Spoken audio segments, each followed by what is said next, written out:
AI मतलब artificial intelligence आजकल हर तरफ है। पर कभी ये सोचा कि ये सिस्टम असल में सोचते कैसे हैं, जानकारी कैसे समझते हैं और फिर फैसले कैसे लेते हैं? आज हम एआई के इसी दिमागी हिस्से को थोड़ा गहराई से समझने की कोशिश कर रहे हैं। हमारे पास कुछ नोट्स हैं, कुछ स्टडी गाइड्स भी हैं।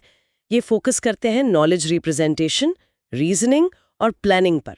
चलो खोलते हैं इनको जरा। हाँ बिल्कुल, ये तीन चीजें ही तो हैं। ज्ञान को सहेजना, उस पर तर्क करना और फिर आगे की योजना बनाना। इसी बुनियाद पर इंटेलिजेंट एजेंट्स काम करते हैं। मतलब वो एआई सिस्टम्स जो अपने आसपास के माहौल को समझकर अपने लक्ष्य पूरे करते हैं। अच्छा, तो सबसे पहले ये नॉलेज रिप्रेजेंटेशन मतलब केआर, ये जी क्या है? ये सिर्फ डेटा जमा करना तो नहीं है शायद? नहीं नहीं, उससे कहीं ज्यादा। ये जानकारी को एक ऐसे फॉर्मेट में ढालने का तरीका है जिससे कंप्यूटर समझ सके और फिर इस्तेमाल भी कर सके। इसके दो मुख्य हिस्से हैं। जैसा आपने कहा, एक है नॉलेज बेस मतलब केबी। केवी। हाँ, नॉलेज बेस जहां सारे फैक्ट्स, नियम, सारी जानकारी रखी जाती है। और दूसरा है इन्फरेंस इंजन, इन्फरेंस इंजन। जो इस केबी में रखी जानकारी का इस्तेमाल करके नए नतीजे निकालता है या फैसले लेता है। अच्छा, तो केवी हो गई एआई की मेमोरी और इन्फरेंस इंजन उसकी सोचने की शक्ति। हाँ, आप ऐसा कह सकते हैं मोटे तौर पर। तो फिर ये इंटेलिजेंट एजेंट्स के लिए इतना जरूरी क्यों है? देखिए, केआर के बिना एजेंट बस फौरन रिएक्ट कर सकते हैं। जैसे किसी ने बटन दबाया तो लाइट जल गई।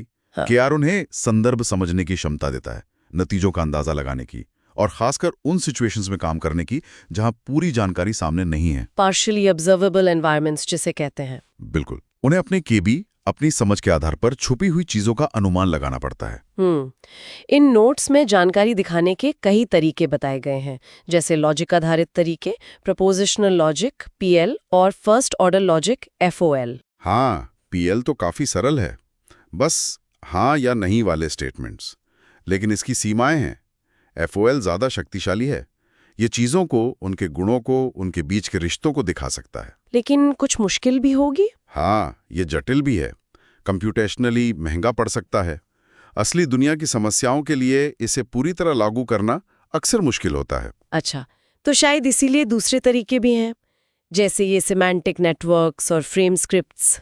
सही कहा, सिमेंटिक नेटवर्क्स ग्राफ जैसे होते हैं, नोड्स और उनके बीच के रिश्ते। और फ्रेम्स, ये रेस्टोरेंट जाने वाला उदाहरण दिया यहाँ। हाँ, फ्रेम्स या स्क्रिप्ट्स किसी जानी पहचानी स्थिति या घटनाओं के क्रम का एक खाका तैयार करते हैं। जैसे रेस्टोरेंट जाना, उसमें क्या क्या होता है। ये समझने में आसान लगते हैं, पर हाँ, इनकी भी सीमाएं हैं, खासकर नई अनजानी स्थितियों में। और फिर ये ऑन्टोलॉजीज, ये क्या चीज है? शब्द थोड़ा भारी लग रहा है। ओंटोलॉजीज, हाँ, आप इसे किसी खास विषय, किसी डोमेन के लिए एक औपचारिक डिक्शनरी और स्ट्रक्चर की तरह समझ सकते हैं। ये ज्ञान को साझा करने और दोबारा इस्तेमाल करने में बहुत मदद करती हैं। अच्छा, और असल में ये सिमेंटिक वेब की नींव है। सिमेंटिक वेब मतलब ऐसा वेब जहां मशीनें जानकारी का मतलब समझ सकें। बिल्कुल, सिर्फ दिखाएं नहीं, समझें भी। ये वेब के भविष्य के लिए एक बड़ा कदम है। वाह, ठीक है, तो ज्ञान को दर्शा दिया। अब आता है उस पर तर्क करना, रीजनिंग। यहाँ तीन मुख्य तरीके दिख रहे हैं, डिडक्टिव, इंडक्टिव और एब्डक्टिव। इनमें क्या फर्क है? देखिए, डिडक्टिव रीजनिंग सामान्य नियमों से खास नतीजों पर पहुंचती है। अगर आपके नियम सही हैं तो नतीजा भी पक्का सही होगा, गारंटीड। अच्छा, पक्का वाला। हाँ, ये उन सिस्टम्स के लिए जरूरी है जहां गलती की गुंजाइश नहीं है, जैसे सेफ्टी क्रिटिकल सिस्टम्स। फिर है इंडक्टिव रीजनिंग।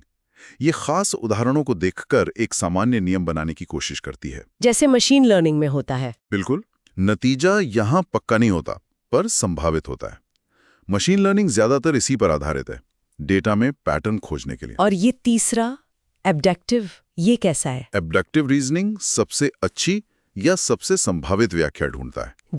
जैसे कोई डॉक्टर लक्षणों को देखकर बीमारी का अंदाजा लगाता है।